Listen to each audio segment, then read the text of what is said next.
ابھی جناب عزیزہ محمد سعید الرحمان سلم ہم سب کو نافیہ کلام سے دل کو مستفز فرما رہے تھے۔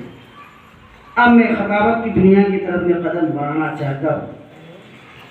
میرے محترم بزرگوں اور دوستوں، یہ پروگرام جو رکھا گیا ہے یہ دنیا کے اعتبار سے چھوٹا پروگرام ہے، لیکن اس کا جو انعام و اکرام اللہ رب العزت کے یہاں ایسا سجایا جائے گا اور ایسا اس کو جو ہے بنایا جائے گا کہ پوری دنیا جو ہے اس کی جو ہے تعریف کریں گے لوگ۔ جب یہ حافظ قرآن کے یعنی سر پر جو پگڑی رکھا جائے گا، اس کا جو سرتاج یعنی سر پر تاج پہنایا جائے گا، اس کی خوبصورتی سے، اس کے جو ہے چمک سے وہ انسان کہیں گے کہ یا اللہ یہ کون نبی ہے، یا اللہ یہ کوئی اللہ کے ولی ہے۔ فرشتے جواب دیں گے نہیں، یہ کوئی ولی اللہ نہیں ہے، یہ کوئی پیغمبر نہیں ہے، بلکہ یہ حفاظ کرام ہے جس کی ماں باپ جو ہے دنیا کے اندر مشقتیں اٹھا کر، پریشانیاں اٹھا کر جو ہے اپنے بچوں کو جو ہے حافظ قرآن بنایا تھا۔ اسی کے جو ہے سب سے دوپہر میں اللہ تبارک و تعالیٰ جو ہے اس کے سر پر تاج بنایا جائے گا۔ میرے محترم بزرگوں دوستوں، اب میں مجلس کو آگے بڑھاتے ہوئے میں جناب مولانا حبیب الرحمان صاحب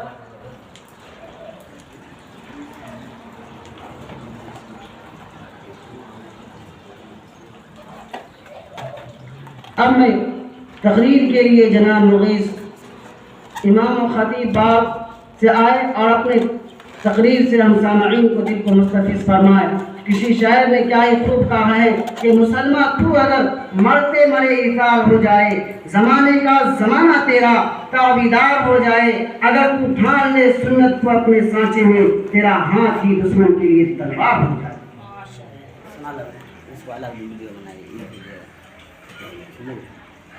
ہم یوٹیوب میں چھوڑیں گے، یوٹیوب میں چھوٹیں گے۔ ہاں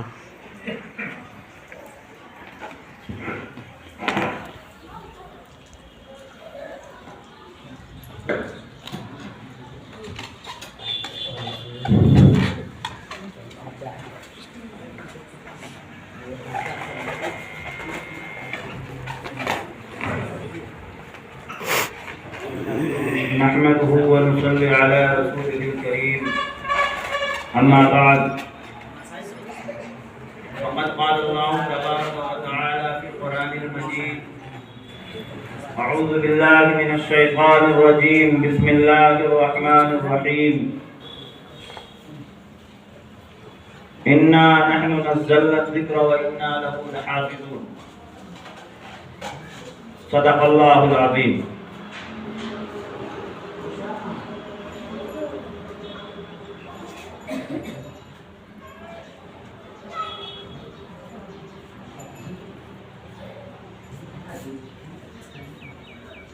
اللہ رب العزت کا بے انتہا احسان اور کرم ہے کہ اللہ تعالیٰ نے ہم اور آپ کو ایک ایسی مجلس میں بیٹھنے کی اور آنے کی توفیق عطا فرمائی جو مجلس دنیا کے اندر سب سے بڑی کتاب جس کا مقابلہ کوئی کتاب نہیں کر سکتا، ایسے کتاب کی تکمیل کی نسبت سے ہم اور آپ جمع، اللہ رب العزت ہم سب کے بیٹھنے کو قبول فرمائے۔ میں شکر گزار ہوں اپنے مشفق استاد محترم جناب قاری عزت صاحب عرفانی، جتنی تعریف کروں کم ہے۔ آج جس بچے نے قرآن کو مکمل کیا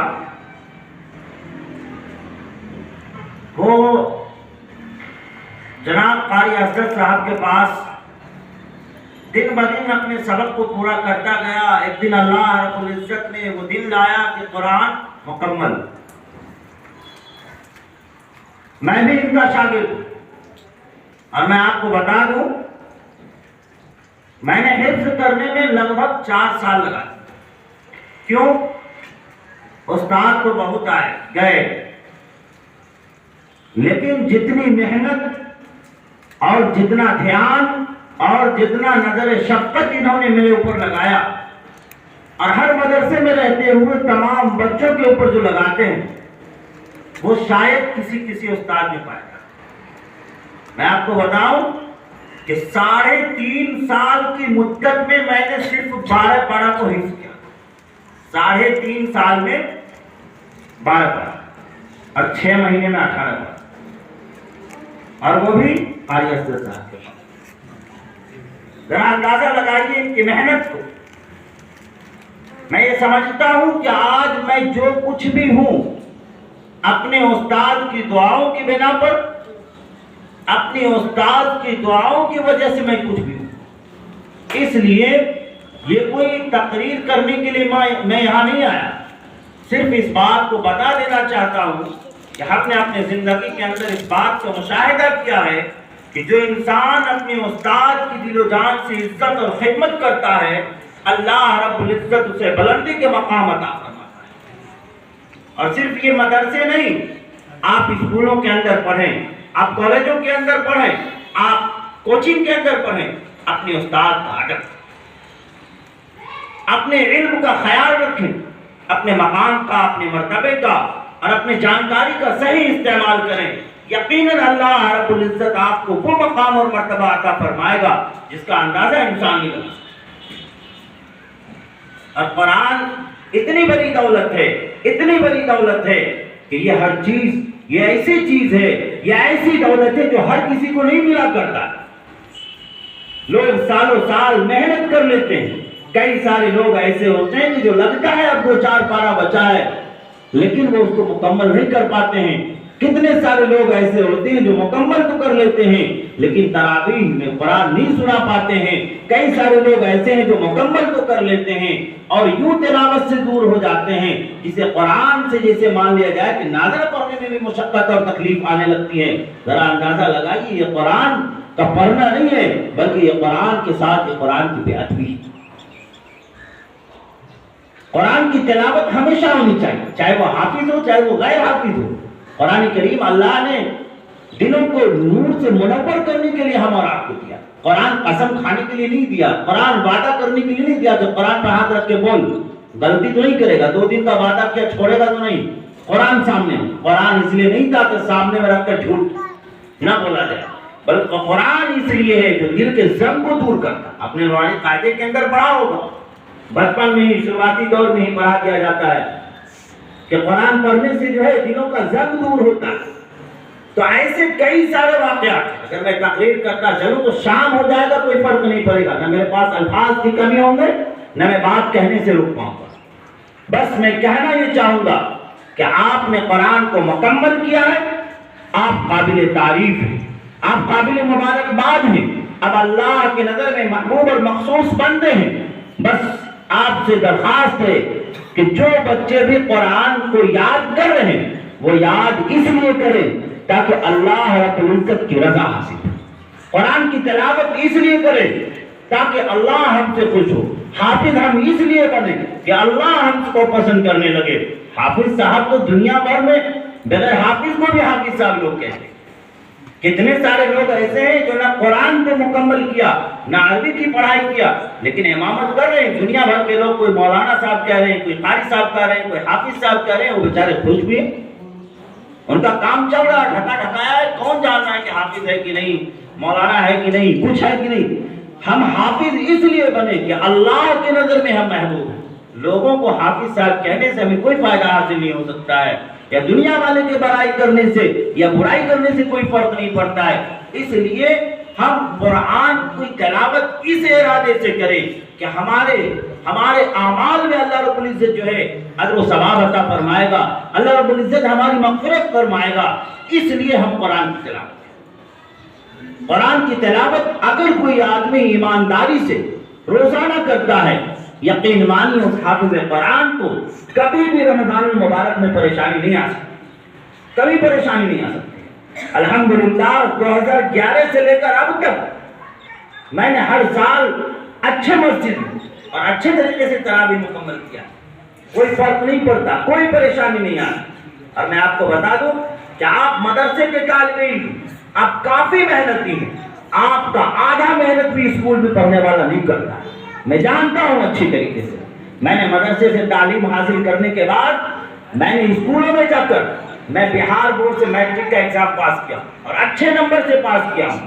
میں نے انٹر کا امتحان کالج سے پڑھ کر کے پاس کیا ہوں. مدرسہ سے پڑھنے کے بعد میں نے پاس کیا ہوں. اس کے بعد میں نے ٹیچر ٹریننگ بھی کیا. الحمدللہ میں اپنے کالج میں ٹاپ رہا ہوں. آپ یقین مانیے آپ کمزور نہیں ہیں, آپ بہت مضبوط ہیں. آپ جو چاہتے ہیں کر سکتے ہیں. آپ کو کوئی روکنے والا نہیں ہے. آپ کے جوڑ کا کوئی دوسرا نہیں مل سکتا ہے جب آپ ٹھان لیں گے کہ ہمیں کو کرنا اور کر کے دکھانا. آج کے حالات ایسے ہیں کہ لوگ یہ ٹوپی کرتا یہ پائجامہ کو دیکھتے ہوئے سمجھ لیتے ہیں اس کا نالج صرف اردو پڑھنا ہوگا, اسے ہندی پڑھنا نہیں آتا ہوگا, اسے انگریزی پڑھنا نہیں آتا ہوگا, اسے دنیا کا نالج نہیں ہوگا, یہ انگریزی کا کمپیوٹر اور موبائل ڈھنگ سے نہیں چلا پاتا ہوگا. وہ یہاں تک سمجھتا ہے کہ اسٹیشن پر ٹکٹ کٹانے کے لیے ریزرویشن کرنے آیا, اس کو فارم بھرنا نہیں آتا. اس وہم کو دور کیجئے, اس وہم کو دور کیجئے. آپ علم وہ حاصل کریں جس سے آپ کی زندگی کے اندر اللہ کی مرضی کے مطابق زندگی گزارنے کا طریقہ ہے. حافظ بننا یا عالم بننا ہر آدمی پر فرض نہیں ہے, یہ فرض کفایہ ہے. اگر محلے میں یا گاؤں میں 2 آدمی بن گئے تو چلے گا, لیکن علم ایسا حاصل کیجئے جو خود کو بھی نفع پہنچائیے, اپنے گھر والوں کو بھی نفع پہنچائیے اور اپنے سماج والوں کو بھی, اپنے معاشرے کو بھی فائدہ پہنچائیے. علم وہ حاصل کیجئے جس علم کے بعد یہ محسوس ہو کہ پڑھا لکھا انسان, عقل مند انسان, سمجھدار انسان کوئی سے بے وقوف نہیں بنا سکتا ہے, جو کوئی سے کمتر اور گھٹیا نہیں سمجھ سکتا ہے. اور اپنے علم کی بنیاد پر لوگوں کو یہ احساس دلائیے کہ پڑھا لکھا اور جاہل میں بہت فرق ہوا کرتا ہے. کسی شاعر نے کہا تھا کہ قوم کی ترقی اگر چاہتے ہو, قوم کی ترقی اگر چاہتے ہو تو پڑھاؤ اپنے بچے کو. پڑھا لکھا غریب اچھا ہے دولت مند جاہل. پڑھا لکھا اگر غریب بھی ہے تو وہ بہتر ہے اس آدمی سے جو دولت مند تو ہو لیکن جاہل. ذرا اندازہ لگائیے, آپ علم حاصل کر رہے ہیں, آپ اللہ کے رسول کے مہمان ہیں, کوئی چھوٹی موٹی چیز نہیں ہے. آپ جو دعا کریں وہ قابل قبول ہے. آپ کے ہر ادا, ہر چیز جو ہے وہ سب سے زیادہ بہتر ہے. اس لیے میں آپ کو کہتا ہوں کہ آپ محنت کریں. ہمارے بڑے چھوٹے یا ہمارے جو بھی گارجین حضرات یہاں پہ بیٹھے ہیں وہ یہ ارادہ کریں کہ ہم اپنے بچوں کو مضبوط بنائیں. دینی تعلیم کے بعد دنیاوی تعلیم میں ہم اسے بہتر سے بہتر تعلیم حاصل کرنے کے لیے موقع دیں گے اور اسے بہتر کرنے کی کوشش کریں گے. میں آپ کو بتاتا چلوں کہ میں ایک سادھارن سا اسکول سے پڑھائی کرنے کے بعد میں جہاں امامت کرتا ہوں 9 سال سے میں امامت کرتا ہوں اس مسجد میں, اور الحمدللہ اپنی پکڑ ایسی بنائی ہے اپنے نالج کے بنا پر, اپنے علم کے بنا پر, اپنے استادوں کی دعاؤں کی بنیاد پر. آج میں CTET جو سینٹرل ٹیچر ایلیجبلٹی ٹیسٹ جو ایگزام ہوتا ہے میں اس کی تیاری کرواتا ہوں, میں خود کرواتا ہوں, میں اپنا کوچنگ چلاتا ہوں. لگ بھگ 65 بچے کو ابھی میں نے ایگزام میں کنڈکٹ کروایا اور الحمدللہ لگ بھگ 60 بچے ٹیچر کے لیے پاس ہو. یہ کوئی چھوٹی موٹی بات نہیں ہے. لوگ آتے ہیں اور یہ دیکھتے کہ ارے یہ مولوی صاحب کیا پڑھائے گا کوچنگ میں, وہ دورے سے بھاگنے لگتا ہے. لیکن جو ایک مرتبہ بیٹھ کر پڑھ لیا, میں دعوے کے ساتھ کہہ سکتا ہوں میں ایسا سمجھاؤں گا جو کوئی نہیں سمجھائی. اس لیے آپ کمزور نہیں ہیں. میں ہمیشہ آپ کو کہتا ہوں آپ محنت کیجئے, کوشش کیجئے, ہار کبھی مت مانیے. آدمی کوشش جو کرتا ہے بار بار ایک دن کامیاب ضرور.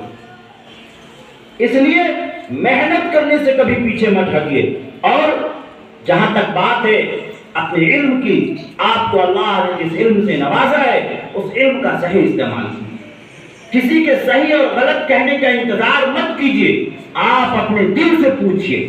ہر انسان کا دل سب سے بڑی عدالت ہے. وہ جو فیصلہ کرتا ہے وہ کوئی عدالت فیصلہ نہیں کر سکتا, چاہے دنیا کے کسی بھی معاملات میں ہو. اس لیے ہم سب کو علم ہے کہ کیا غلط ہے کیا صحیح ہے. ہم اپنے علم پر صحیح عمل کریں اور اسی عمل کی بنیاد پر کل قیامت کے دن اللہ رب العزت کے نزدیک ہم جو ہے محبوب اور پسندیدہ بندہ بن سکتے ہیں. اور یہ چھوٹے چھوٹے بچے، ذرا اندازہ لگائیے کتنی بڑی قربانی آپ دے رہے ہیں، کتنی بڑی قربانی ہے۔ ماں باپ کو چھوڑ کر، گھر کو چھوڑ کر، بھائی بہن کو چھوڑ کر اتنی محنت اور مشقت کو برداشت کرتے ہیں، کچھ تو مقصد ہوگا۔ اس چھوٹے سے عمر میں کون چاہتا ہے اپنے ماں باپ سے دور رہے؟ اس چھوٹے سے عمر میں کون چاہتا ہے اپنے بھائی بہن سے دور رہے؟ کوئی نہیں چاہتا ہے۔ بس ایک بات کی چاہت ماں باپ کو بچے سے دور کرنے پر مجبور کرتی ہے کہ اگر آج یہ بچہ پڑھ لے گا تو کل سکون اور آرام اور عزت کی زندگی گزارے گا۔ کسی شاعر نے کیا خوب کہا ہے، کسی شاعر نے کیا خوب کہا ہے، ابھی ننھا سا پودا ہے بڑا ہوگا تو پھل دے گا، ابھی ننھا سا پودا ہے بڑا ہوگا تو پھل دے گا، ہماری قوم کا بچہ ہوا کا رخ بدل دے گا۔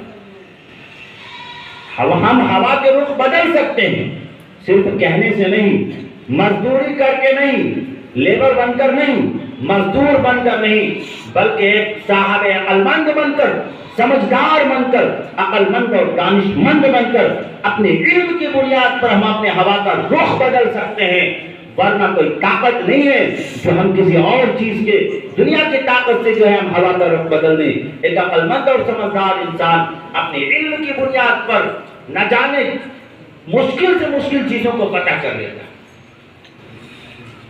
اور علم کی بنیاد پر انسان بڑے سے بڑے لوگوں سے مل سکتا ہے، باتیں کر سکتا ہے۔ یہ اس بنیاد پر کہ اس کے پاس علم ہے، اللہ نے اسے صلاحیت دی ہے کہ کس آدمی سے کیسے ملنا ہے، کیسے باتیں کرنا ہے، کیا کہنا ہے، کس موقع پر کس انداز سے بات کرنی چاہیے۔ یہ تمام صلاحیت انسان کو علم سے پیدا، یہ دولت سے پیدا نہیں ہوتا، یہ دولت سے یہ سمجھداری اور عقل مندی نہیں آتی۔ بس یہ مجلس اس لیے لگایا گیا کہ تکمیل قرآن کے موقع پر دعا کیا جائے اور یہ عہد کیا جائے، اپنے دل سے یہ وعدہ کیا جائے کہ ہم قرآن کی تلاوت زندگی میں ہمیشہ کریں گے، ہم قرآن کی تلاوت زندگی میں روزانہ کریں گے، اور قرآن کریم کی تلاوت ہر حال میں کریں گے۔ قرآن کو اس ارادے سے بالکل نہ پڑھیں کہ ہمیں تراویح پڑھانا ہے، قرآن کی تلاوت ہم اس ارادے سے بالکل نہ کریں کہ صرف رمضان آ رہا ہے، ہم قرآن نہ پڑھیں گے تو تراویح کیسے پڑھا پائیں گے۔ میرے دوستو ذرا اندازہ لگائیے، صرف نیت کو بدلیے، آپ ثواب کے ارادے سے پڑھیں گے تو بھی یاد ہوگا، اور پھر بھی آپ جو ہے قرآن کریم کی جو ہے قرآن کریم کی تلاوت سے اپنے دل کو نور سے منور کر لیں گے، اور اس علم کی بنیاد پر کل آپ تراویح بھی پڑھا پائیں گے۔ صرف ارادہ کا فرق ہے، قرآن انسان پڑھتا ہی ہے، تلاوت کرتا ہی ہے، لیکن ارادہ ہوتا ہے کہ یاد کرتے ہیں تاکہ تراویح پڑھا پائیں۔ اگر یہی انسان ارادہ کر لے کہ یاد اس لیے کرتے ہیں تاکہ اللہ راضی ہو جائے، قرآن کی تلاوت اس لیے کرتے ہیں تاکہ اللہ رب العزت ہمارے نام اعمال کے اندر اجر و ثواب سے بھر دے، دونوں بات برابر ہے۔ صرف انسان جو ہے اپنے ارادے کو، اپنی نیت کو بدلتا ہے، اور قرآن کریم ایک ایسی کتاب ہے، قرآن کریم ایک ایسی کتاب ہے جس کتاب کے بارے میں اللہ رب العزت نے قرآن کریم کے اندر فرمایا اِنَّا نَحْنُ نَزَّلْنَا الذِّكْرَ وَإِنَّا لَهُ لَحَافِظُونَ، کہ ہم نے یہ قرآن کریم کو نازل کیا اور ہم ہی اس کی حفاظت کرتے ہیں، ہم نے یہ قرآن کو نازل کیا اور ہم ہی اس کی حفاظت کرنے والے ہیں۔ اور اللہ نے جس چیز کی حفاظت کی ذمہ لے لیا، ذرا اندازہ تو لگائیے، یہ چھوٹے چھوٹے سے بچے قرآن کریم کو کس انداز سے اپنے سینے کے اندر جمع کر لیتے ہیں۔ یہ قرآن کا معجزہ ہے۔ آپ قرآن کو چھوڑ کر کوئی دوسری کتاب اس سے آدھی پتلی سے بھی پتلی یاد کر کے دکھائیے قرآن کی طرح، نہیں ہو سکتا ہے۔ یہ قرآن کا معجزہ ہے کہ اللہ رب العزت نے اس کو اتنا آسان بنا دیا ہے بندوں کے لیے کہ جو چاہتا ہے اسے یاد کر لیتا ہے، جو چاہتا ہے اپنی کوشش سے اسے حاصل کر لیتا ہے۔ جبکہ قرآن کریم میں اللہ رب العزت نے کئی بار فرمایا وَلَقَدْ يَسَّرْنَا الْقُرْآنَ لِلذِّكْرِ فَهَلْ مِن مُدَّكِرٍ، کہ ہم نے قرآن کو یاد کرنے والوں کے لیے آسان کر دیا، جو چاہتے ہیں، جو یاد کرتے ہیں وہ اس کے لیے آسان ہو جاتے ہیں۔ اس لیے ہم قرآن کریم کو پڑھیں، قرآن کریم کی تلاوت کریں اور اس پر عمل کرنے کا ارادہ کریں۔ اس پر عمل کرنے کا ارادہ کریں. اور طالب علم کے لیے سب سے زیادہ ضروری چیز ہے اپنے دوران تعلیم، جب تک وہ کسی مدرسے میں ہو، کسی کوچنگ میں ہو، کسی اسکول میں، کہیں بھی ہو، اپنی استاد کی دل و جان سے خدمت کریں، اس کی عزت کریں، ان کے حکموں کے لیے اپنے جان و دل کو نچھاور کریں. یقین مانیں استاد کی خدمت سے انسان اعلیٰ سے اعلیٰ مرتبہ پر پہنچ جاتا ہے. استاد کی دعاؤں کی وجہ سے انسان اس مقام کو بھی حاصل کر لیتا ہے جس مقام کو حاصل کرنے کی صلاحیت اس کو اپنے آپ میں نہیں ہے. استاد کبھی اپنے بچوں کی برائی نہیں چاہتا ہے، وہ آپ کی بھلائی کے لیے آپ کو ڈانٹتا ہے، جھپٹتا ہے، پھٹکار لگاتا ہے. ان کے دل میں اس بات کا احساس ہوتا ہے کہ یہ بچہ پڑھ لکھ کر کیسے سمجھدار، عقل مند اور بہتر علم والا، بہتر سمجھ والا، اچھا قرآن یاد کرنے والا، اچھا قرآن پڑھنے والا، اچھا قاری بن جائے. اس بات کی فکر ہمیشہ ہوتی ہے، اس لیے وہ آپ کو ڈانٹتے ہیں، اس لیے وہ آپ کو بولتے ہیں، ورنہ ان سے آپ کو کوئی دشمنی نہیں ہے. اس لیے ہم اپنے استاد کی باتوں کو برا نہ مانیں، ہم اپنے استاد کی باتوں کی عزت کریں اور ان کا ادب احترام بجا لائیں. اسی میں کامیابی ہے. امید ہے کہ اللہ رب العزت ہم اور آپ کو کہنے سے، سننے سے زیادہ عمل کی توفیق عطا فرمائے. اور ہم اور آپ جس مدرسے میں تعلیم حاصل کر رہے ہیں، الحمدللہ یہ مدرسہ ایک زمانے سے اسی طریقے سے بچوں کو علم کے نور سے منور کرتا آ رہا ہے. دعا کریں کہ اللہ تعالیٰ اس مدرسے کو روز بروز جو ہے دن کے اندر جو ترقی عطا فرمائے اور بچوں کے علم کے اندر اضافہ فرمائے. اور اس مدرسے کے لیے بھی ہر آدمی کو چاہیے کہ خود اپنے لیے اور اپنے ساتھ ساتھ اپنے مدرسوں کے لیے، اپنے استاد کے لیے، اپنے بزرگوں کے لیے، اپنے گھر والوں کے لیے اور اپنے مدارس اور مکاتب کی حفاظت کے لیے ہمیشہ دعائیں کرتے رہا کریں. اس بات کی ہمیشہ جو ہے فکر رہے. یقیناً اللہ رب العزت جو ہے ہمارے مقاصد کو ضرور کامیابی سے نوازیں گے.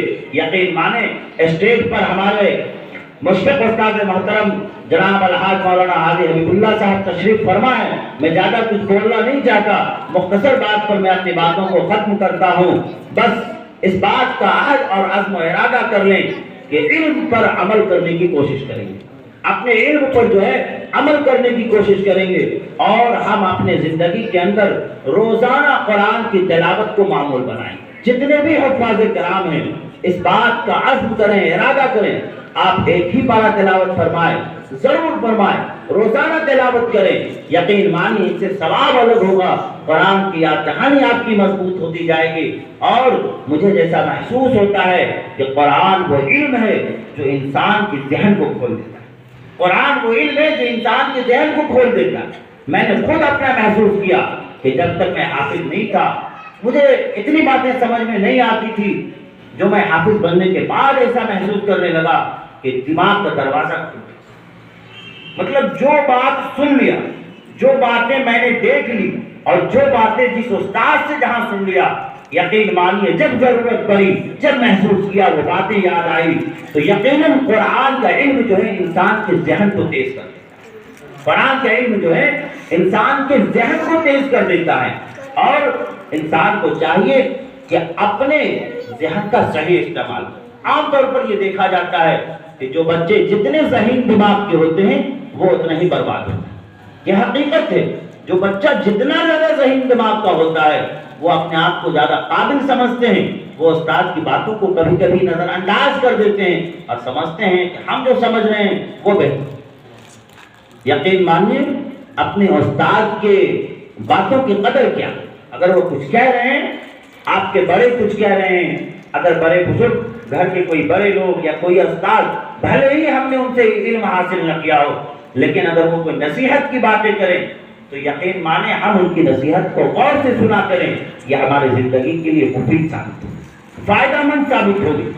اور علم حاصل کرنے کا یہی مقصد ہے کہ انسان عقل مندی کے ساتھ، سمجھداری کے ساتھ ایک سمجھدار اور عقل مند انسان بن کر اپنے معاشرے کے اندر، اپنے معاشرے کے جو جہالت ہے اس کو دور کرے. لوگوں کے اندر جو غلط فہمی ہے اس غلط فہمی کو دور کریں، دین کو زندہ کریں، شریعت اور سنت کو زندہ کریں. دین اصل کیا ہے، اللہ کے رسول صلی اللہ علیہ وسلم کا طور و طریقہ کیا ہے، اللہ کے احکام کیا ہیں، اس بات کو عام کریں، اسی مقصد کے لیے ہم علم حاصل کریں۔ یقیناً ہمارا اور آپ کا یہ بیٹھنا اور یہ مدرسے میں وقت لگانا، یہ مدرسوں کی زندگی میں چاہے جتنی آسانی کے ساتھ یا پریشانی کے ساتھ ہم علم حاصل کر رہے ہیں، یقیناً اس کا بدل جو ہے اللہ رب العزت بہت بڑا دینے والے ہیں، جس کا اندازہ ہم اور آپ نہیں لگا سکتے ہیں۔ یہی وہ مدارس ہے جہاں سے اسلام کی بقا ہے، یہی وہ مدارس ہیں جہاں سے بچے ہمارے مسلح کو سنبھالنے والے پیدا ہوتے ہیں، یہی وہ مدارس ہے جہاں سے ہمارے بچے جنازے پڑھانے کے قابل ہوتے ہیں۔ ورنہ دنیا کے اندر تو ہم نے دیکھا ہے کہ لوگ لاکھوں لاکھ روپے خرچ کرتے ہیں، تعلیم دنیا بھر کی دے دیے، لیکن تعلیم اس قدر دین کا نہ پایا کہ وہ اپنے باپ کے جنازے کا نماز پڑھا سکتا، وہ اپنے باپ کی جنازے کی نماز پڑھانے کے قابل تعلیم حاصل نہ کر سکا۔ اور نہ جانے ایک ایک مہینے میں 5,000 6,000 اور نہ جانے 10,000 روپے تک لوگ اسکولوں کے اندر جمع کرتے ہیں، لیکن تعلیم کیا ملا؟ تعلیم اتنا بھی نہ مل پایا کہ اپنے والد کے گزرنے کے بعد وہ آپ کے لیے قرآن کی تلاوت کر کے آپ کے لیے مغفرت کی دعا کر سکے، وہ آپ کے لیے بخشش کی گہار لگا سکے، وہ آپ کے لیے اللہ کے سامنے درخواست پیش کر سکے۔ آپ نے اس قابل بھی نہیں بنایا۔ اللہ نے دنیا کے اندر انسان کو جو ہے اولاد اور اولاد کے ساتھ جو ہے دولت جو ہے پھر نعمت بہت بہترین بخشی ہے۔ انسان اگر چاہے تو اس دولت کی بنیاد پر، انسان اگر چاہے تو اس دنیا کے اندر دولت کی بنیاد پر بھی اللہ کی رضا کو حاصل کر سکتا ہے، اور اپنے اولاد کو صحیح تعلیم دے کر، صحیح تربیت دے کر، صحیح طور و طریقہ سکھا کر بھی جو ہے اللہ رب العزت کو راضی کر سکتا ہے۔ اس کے استعمال پر منحصر کرتا ہے کہ انسان اپنے مال کو کہاں سے کمایا، کہاں خرچ کیا۔ اگر انسان حلال طریقے سے کمایا، حلال کام میں خرچ کیا، اللہ کے چاہنے کے مطابق اپنے مال کا استعمال کیا، یقیناً یہ مال کل قیامت کے دن کے لیے نجات بنے گا۔ اسی طریقے سے کیا ہے کہ اگر اپنے اولاد کو دینی تعلیم سے نوازا، اللہ کا خوف اور اللہ کا شوق، اللہ سے محبت پیدا فرمایا، اور دین، شریعت اور سنت کی صحیح تعلیم، صحیح جانکاری اور اس کی زندگی کے اندر ایسے تربیت یافتہ اولاد بنایا جو اللہ سے ڈرنے والا، اللہ سے محبت کرنے والا، اللہ کے احکام پر عمل کرنے والا، قرآن اور حدیث کی روشنی میں زندگی گزارنے والا بنایا، تو یقیناً وہ انسان جو ہے اپنی اس اولاد کی بنیاد پر، اپنی اس اولاد کی بنا پر بھی کل قیامت کے دن نجات پا سکتا ہے، اللہ کے نظر میں جو ہے محبوب بن سکتا ہے۔ اور کل قیامت کے دن اللہ رب العزت ہم سے سوال کرے گا کہ اولاد جیسی بیش قیمت دولت دی تھی، اس کا کیا؟ اگر ہم نے اپنے اولاد کو حافظ قرآن بنایا، یقین مانیے کل قیامت کے دن حافظ قرآن کے والدین کے سروں پر ایسے تاج رکھے جائیں گے، ایسے تاج پہنائے جائیں گے جن کی چمک، جن کی روشنی سورج کی چمک سے بھی زیادہ۔ ذرا اندازہ لگائیے کہ اگر آپ نہ بن سکے حافظ، آپ دینی تعلیم خوب اچھے سے حاصل نہ کر سکے، لیکن اپنے اولاد کے بنا پر کتنے بڑے مقام اور مرتبہ کو حاصل کر لیتے ہیں۔ اس لیے کوشش کریں اور یہ خواہش اپنے دلوں کے اندر پیدا کریں کہ اپنے اولاد کو حافظ قرآن بنائیں گے، اپنے اولاد کو عالم دین بنائیں گے، اور دعا کریں کہ اللہ رب العزت اولاد کو اور خود اپنے آپ کو اور ہم سب کو دین کی خدمت کے لیے قبول فرمائے، اپنے احکام کے مطابق، اپنے چاہنے کے مطابق اور اللہ کے چاہنے کے مطابق ہم اور آپ زندگی گزارنے کی خود بھی کوشش کریں اور دعا بھی کرتے رہیں۔ یقیناً اللہ رب العزت ہم سب کی مدد فرمائے گا اور ہم سب کو دین کے لیے قبول فرمائے گا، اور ہم سب اپنے علم پر صحیح عمل کرنے کی کوشش کریں۔ یقیناً اللہ رب العزت سے جب ہم دعائیں مانگیں گے، جب ہم درخواست کریں گے، اللہ رب العزت ہمارا ضرور سنیں گے، اور اسی میں ہماری کامیابی ہے، ورنہ دنیا کی کامیابی کوئی کامیابی نہیں ہے۔ آج انسان دنیا کے اندر سمجھتا ہے کہ ہم نے اگر نوکری پا لیا تو ہم کامیاب ہو گئے، ہمارے بال بچوں نے تعلیم حاصل کر کے بہت اچھے مقام پر پہنچ گیا تو ہم کامیاب ہو گئے۔ یقین مانیے کامیابی اس میں نہیں ہے، کامیابی اللہ نے دین میں رکھی ہے، کامیابی اللہ نے شریعت اور سنت کے مطابق زندگی گزارنے میں رکھی ہے، کامیابی دنیا کی زندگی گزارنے میں نہیں رکھی۔ اس لیے ہم دین کو مقدم رکھیں، ہم دینی علوم کو مقدم رکھیں، ہم دینی علوم کو جو ہے سب سے پہلے رکھیں، اور اس کے بعد دنیا کی تعلیم بھی بہت ضروری ہے، لیکن پہلے دین کی تعلیم۔ دعا کریں کہ اللہ تعالی ہم اور آپ کو کہنے سے سننے سے زیادہ عمل کی توفیق عطا فرمائے. آمین. وآخر دعوانا الحمدللہ رب العالمین.